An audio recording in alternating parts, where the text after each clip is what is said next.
Hello, my name is XPLovecat, and welcome to the new Game Master or Keeper Guide. This is the second part in this series where I talk about navigating through being a first-time Game Master. Now, a lot of the advice that you're going to hear in this series will be applicable to many different RPG systems. But this video in particular is going to give a little bit of love to people who have decided to go with Call of Cthulhu. So if you decided that Call of Cthulhu sounds absolutely fantastic and you're ready to give it a go, stay tuned where I talk about what rules do you actually need to know. So this 445-page book of gorgeousness is the Keeper Rulebook, and it is the only book that you need to get started playing the Call of Cthulhu RPG. Now, as a new keeper, you might be feeling a little bit overwhelmed by all these rules you have to memorize. Now, I'll tell you that you don't really have to have all of them memorized, and there are some that you should spend a little bit more time on than others. So I'm going to be breaking down this book in terms of chapters to let you know which you should spend the most time on.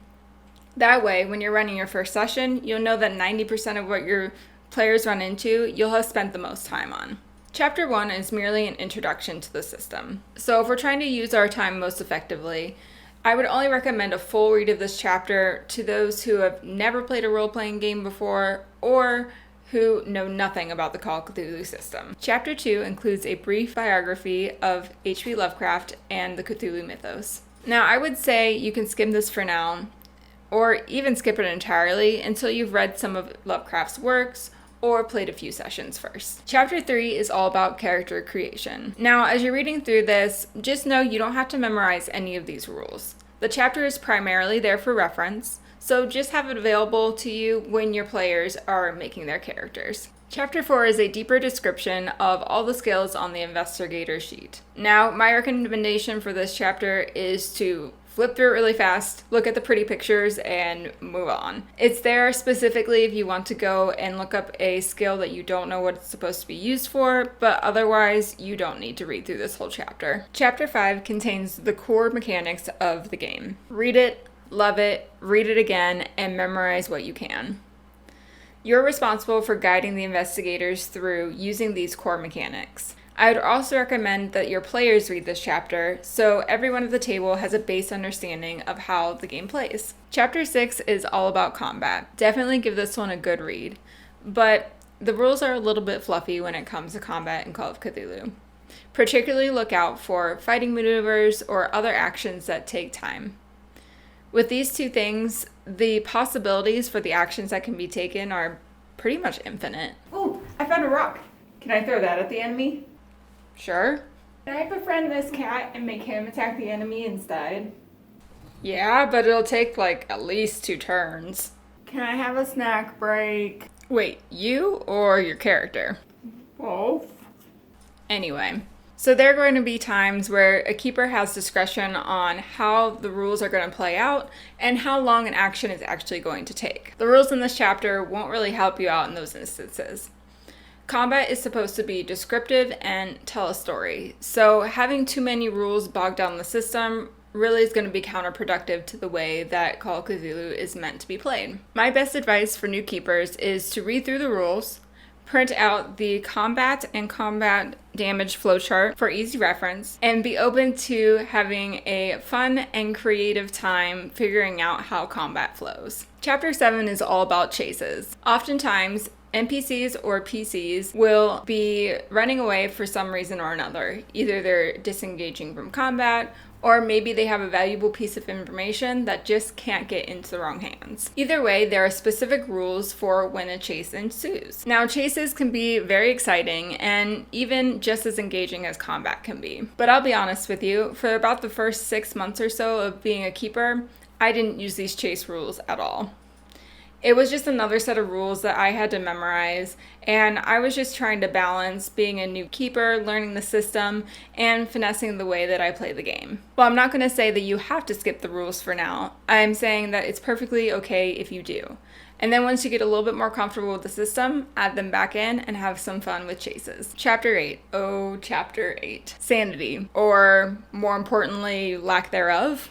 This chapter is one of the shortest in the books, but it is by far one of the most important. One of the elements that makes Call of Cthulhu so fun and unique is that the investigators get mentally scarred from all of the horrors that they're exposed to throughout their life.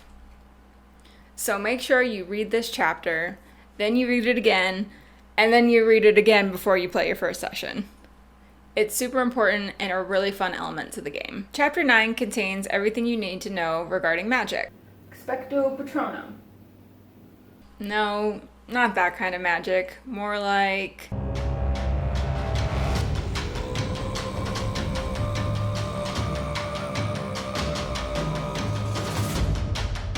Magic in Call of Cthulhu can be quite volatile, which means it can be deadly and also cause insanity in investigators when they use it. Now, most of the time, investigators don't start out with magic right away, but I do recommend reading through the chapter once. Then I would recommend going back to pages 173 and 174, which are pages on Mythos tomes. Mythos tomes are a great way to give your players information, sprinkle in some sanity checks, and give other rewards throughout the scenario. I wouldn't get too caught up in learning all the rules for learning and casting spells right away. There are a lot of specific rules that you'll need to reference the first time you use magic anyway, so I wouldn't spend too much of your time worrying over memorizing these rules. Chapter 10 is a pretty hefty chapter, but it's definitely worth the time investment for a new keeper. The chapter involves talking about pacing the game, setting the tone, investigator backstories, and other things that are really helpful for someone who hasn't played the game before. Chapter 11 is just a list of various Mythos tomes. Don't worry about reading through this one, just leave it for reference if you need a cool book name or you want to give your players a reward. Chapter 12 is the Grimaire, a grand list of spells. Now don't worry about reading through this one, it's there for reference for when you're ready to give your players spells. Chapter 13 is filled with artifacts, so this chapter is pretty short, feel free to skim through it, but it's purely there for reference. I do like to give my players rewards and give these artifacts out, but oftentimes I have to end up creating my own just because the chapter is fairly short. Chapter 14 is your monster manual. Don't spend too much time memorizing stats or special powers, but I would read through this chapter once just so you get a good feel of the different monsters that your players will be encountering throughout different scenarios. I also like to have a couple monsters in my mind that if I need to break up the session with some combat, I can throw them in. So my go-to is the rat thing. I don't know why, but they're small, so they're a little bit less intimidating for players, but because of their weird human face, just as creepy as other horrors in the book. And this chapter may serve also as a bit of a inspiration if you want to create your own scenarios. Chapter 15 includes 2 pre-written scenarios, which you can skip for now. I'm going to have a video all about which scenario I think you should run first and tips on preparing for it. Chapter 16 is full of reference sheets, and I do recommend you print some of these out, like the combat and sanity reference sheets, just so you have them close to you the first couple of times you're running sessions. And that's it, all 16 chapters of the Keeper Rulebook, and a breakdown of what chapters are really necessary for you as a first-time keeper. Now, as you guys play, you and your group might decide that some of the rules don't work as well for the way that you play, and you'll end up home ruling some things.